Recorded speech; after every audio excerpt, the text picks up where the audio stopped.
There's expectations are it will get steadily worse this year and maybe hit its trough at the end of the year. We've seen growing losses at some of the nation's largest financial institutions, so the problem has deepened. There is such an overwhelming pressure right now to do something.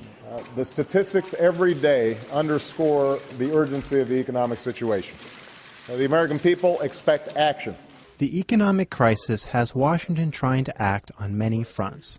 The bailout of financial institutions was the first step, but the question surrounding its implementation has complicated an already intricate process. Center stage now is the economic stimulus package. The only tool left is fiscal stimulus. Jackie Calmes has been covering the bill's progress. The point here is to get money into the economy, into people's hands, into businesses' hands as soon as possible, and it's really hard to do. So that's where you see a lot of the tension right now. I just think there's a lot of slow-moving government spending in this program that won't work. Economists have told us from right to left, there's more bang for the buck, is the term they use, by investing in food stamps and in unemployment insurance than in any tax cuts. Well, I think the agreement over some of the tax cuts that are in the package, we're clearly in agreement with that. It's just that we don't think the tax package is large enough. The Republicans are in a place where they're trying to redefine their party after their big election defeats. And the one issue that unites them is tax cuts. Another question is the overall size of the package. Currently, it's over $800 billion. Some of them think the stimulus should be larger. Some of them think the stimulus should be smaller. The president balanced the different views, and I think came to the approach that we've taken. And there are some renowned Republican economists, even President Bush's former senior advisor, who has recommended upwards of $1.3 trillion.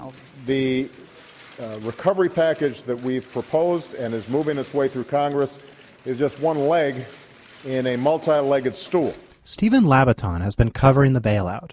The bill was first passed last October, but the transfer of power has meant that it was not aggressively implemented. So it's been really a 3-month delay in tackling the issues, and in the interim, we've seen bank stocks continue to slide. We don't know what the Obama administration's plan is yet. It's been awaiting the confirmation of the Treasury Secretary. I, Timothy F. Geithner, do solemnly swear. The Obama administration has vowed to move quickly to put out its proposals to try to fix the regulatory problems that it sees has become apparent. Transparency, or a previous lack thereof, has become a central part of the debate. I know there are serious concerns about transparency and accountability, about confusion about the goals of the program, and a deep skepticism about whether we are using the taxpayers' money wisely. There has been some concern that the remaining $350 billion might not be enough. If they come back, there's going to have to be a justification because people were very, very disappointed in how this money was dealt with at first. But it's very clear that that might not be the end. All this leads to the intensely complicated political landscape being confronted in the weeks ahead by President Obama. Hello, everybody.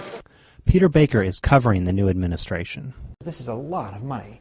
It's a lot of money. It's very complicated. It was complicated for the Obama people to put together what they wanted, and complicated once you got up to the Hill as they start to weigh in. And nobody wanted to sort of sign off on a blank check so quickly, especially after what happened with the bailout money in the fall. I think a lot of Republicans will vote no. As it stands now, I would not support it. President Obama obviously has strong enough Democratic majorities in both houses that he can pass a plan without any Republican support. But that's not the way he wants to govern. We come to proclaim an end to the petty grievances and false promises, the recriminations and worn-out dogmas that for far too long have strangled our politics. Remember what happened to President Clinton when he came in. He passed a budget plan, an economic plan, with 0 Republican votes. And that's something that really set the tone for the rest of his presidency, arguably. And that's something that President Obama wants to avoid. Now, how many Republicans do you need for this to be a bipartisan plan? The president believes, honestly, that we can put something together with input from both parties that will most benefit the American people. There are limits, though, as in a recent meeting when President Obama reportedly stopped debate by saying, "I won, so we're going to prevail on that." The Republicans got the message. He did win. He is the president, and in the end, there's only so much of their ideas that he's going to accept as part of this package. The House of Representatives passed a version without a single Republican vote. Next up, the Senate will consider their own version. Then the two have to get together and figure out how to reconcile those two, and there will be a lot of gnashing of teeth. That's where the real money will be decided, and that's where the real decisions will be met, and that's going to be the ultimate test for whether this will be done on time.